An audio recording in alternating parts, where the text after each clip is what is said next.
Fala galera, você imagina como o RPG pode ter influenciado a minha vida durante a minha adolescência, a minha infância e ter criado ali comportamentos e hábitos que vão me ajudar na minha carreira hoje em dia?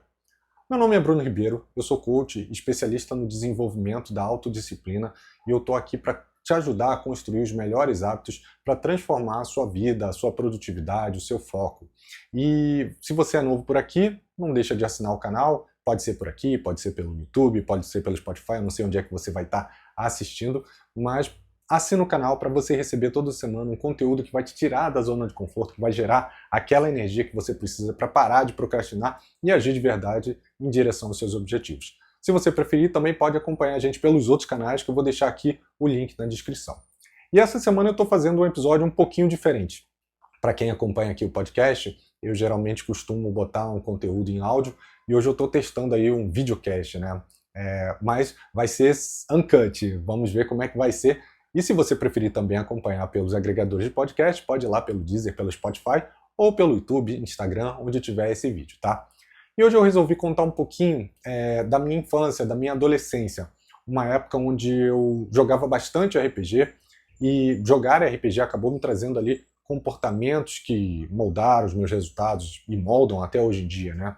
E para quem não sabe, RPG é um jogo que significa roleplay game, é um jogo de interpretação de papéis, onde você vai ter ali um personagem, você assume, cada jogador assume ali um personagem de maneira bem aberta, onde ele interpreta aquele personagem e define ali como é que vai ser o comportamento, quais vão ser as ações dele, as decisões dele, dentro de um determinado contexto da história. Por exemplo, você pode estar jogando com um personagem que é um cavaleiro, e esse cavaleiro está ali numa época medieval, e vai ter ali uma missão que ele vai ter que realizar, ou um conjunto de missões que o time vai ter que realizar, né?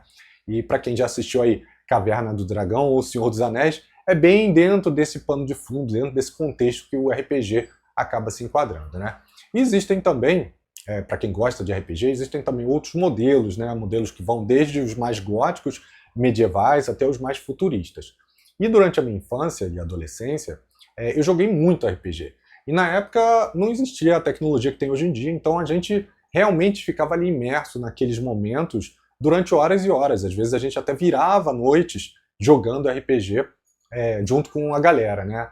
E era uma mesa com algumas pessoas, cercada de pessoas, né? E cada um com a sua ficha ali do seu personagem e alguns dados que a gente usava para rolar e ver quais seriam os resultados das nossas ações. E era sempre uma história totalmente exclusiva, né? A gente tinha um Game Master ali que criava aquela história. E apesar de ser apenas por diversão que a gente jogava na época, né? Para adolescente e criança, né? A gente só queria realmente se divertir. Muitos comportamentos que vieram dessa época acabaram refletindo na minha vida futura, principalmente na minha carreira. Eu vou trazer aqui algumas visões de como eles podem influenciar. Por exemplo, a criatividade. Só para começar, para criar ali o seu personagem, você precisa ser criativo, você precisa pensar no histórico do personagem, você precisa pensar nas características físicas e comportamentais do personagem, nas habilidades que vão ser muito importantes para ele, porque elas vão delimitar o que ele vai ser capaz de fazer ali durante aquela história, né? E até como ele vai se comportar diante de algumas situações, como é que é o comportamento e personalidade dele. Como você cria muitos personagens, você acaba tendo uma visão de perspectivas diferentes, e aí traz consigo a empatia, traz também a parte da diversidade, como você acaba tendo vários personagens, vendo várias características, você entende ali quais são as motivações, quais são as características positivas de cada um. E também muitos personagens, quando a gente cria ali, quando a gente está jogando, a gente traz características nossas, né? Os nossos valores, as nossas crenças, as nossas vivências e até as nossas experiências. Isso acaba fazendo com que você conecte não só os personagens, né? Mas acaba conectando pessoas que estão jogando ali também. Além disso, jogar RPG fortalece a sua comunicação efetiva, a sua comunicação eficaz, ou seja, faz com que você tenha que colaborar com os outros, que comunicar com os outros. Muitas vezes as pessoas começam mais tímidas, e aí aos pouquinhos elas vão ganhando confiança, porque o jogo ele exige que você se comunique, que você trate com os outros. E essa comunicação ela é uma ferramenta fundamental para a sua sobrevivência no jogo e, obviamente, fora do jogo também, né? Quando a gente pensa hoje em dia no mercado de trabalho. Isso conecta muito bem com a parte de trabalho em equipe, né? O jogo RPG é um jogo de colaboração. Diferente de alguns jogos que a gente vê hoje em dia, o objetivo ali é um objetivo comum, onde as pessoas têm que realmente trabalhar juntas para atingir aquele objetivo. Isso parece que soa meio familiar, né? A gente hoje em dia no mercado de trabalho está sempre buscando isso, né? Está sempre buscando ter uma equipe coesa que trabalhe em conjunto, cada um com as suas habilidades, para atingir um objetivo comum, né? E, obviamente, para que a gente consiga fazer isso, existe a parte da evolução contínua, né? Cada personagem, muitas vezes, eles vão evoluindo, vão ganhando ali, passando de níveis, aprendendo novas habilidades, e para que eles possam ter ali objetivos mais desafiadores. Isso acontece na nossa vida também, né? A gente vai ganhando novas habilidades para que a gente tenha novos cargos, ganhe novas recompensas, seja reconhecido. Essa mentalidade, ela é natural no jogo e ela faz com que você esteja o tempo todo buscando evoluir, mas não só para si, para poder ajudar melhor a sua equipe.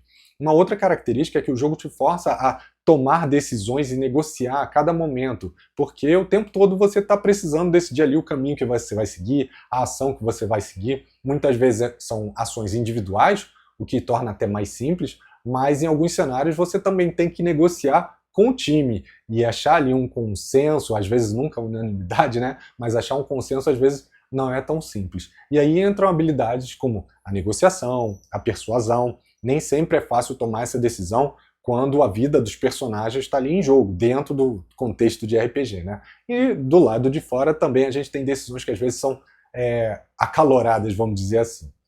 E aí a gente entra também em mais uma característica que acaba aparecendo muito, que é saber lidar em momentos de crise, ter ali uma habilidade que vai te permitir negociar com as pessoas, que vai permitir com que você desça o nível das discussões, e isso acontece no jogo o tempo todo, né? Às vezes você está ali numa decisão mais simples, mas às vezes você está cercado de armadilhas e inimigos que você não está esperando, né? Que chega de uma hora para outra.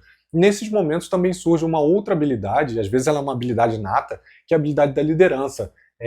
Às vezes ela é uma pessoa que não é um líder que está ali definido, mas que pelas suas ações ele acaba se tornando líder, sendo reconhecido dentro da equipe como um todo. Em vários cenários eu já passei por essa situação e que ali, de repente, uma pessoa tomava atitude, tomava as rédeas e fazia com que aquilo dali funcionasse, com que as ações, delegando para alguns, tomando ali às vezes a rédea, indo para frente de um dragão para que o time pudesse fugir. Então assim, o líder ele tem essas características.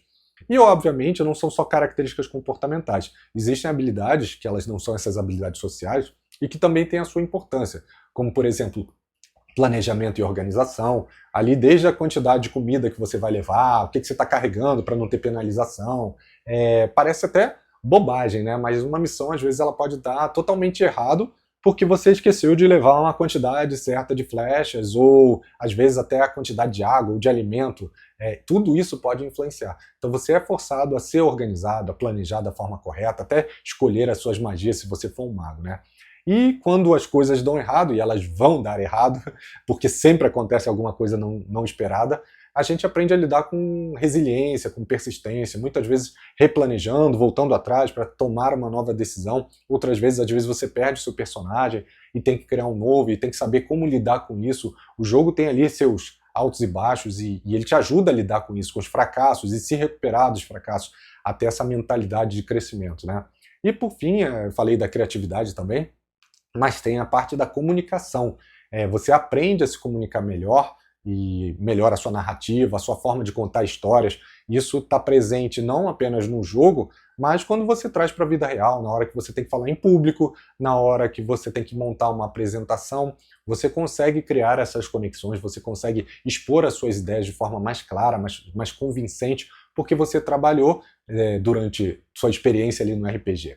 E galera, o RPG ele é um jogo infinito, ou seja, é aquele jogo que ele não tem fim, que ele não tem um vencedor, que todo mundo está buscando ali um objetivo ou mais objetivos de forma contínua, onde todo mundo está crescendo e está olhando para o outro. É diferente do que a gente vê hoje na juventude, com jogos onde a competitividade é o maior benefício, eles trazem ali aquele prazer imediato, aquela vontade de derrotar o outro.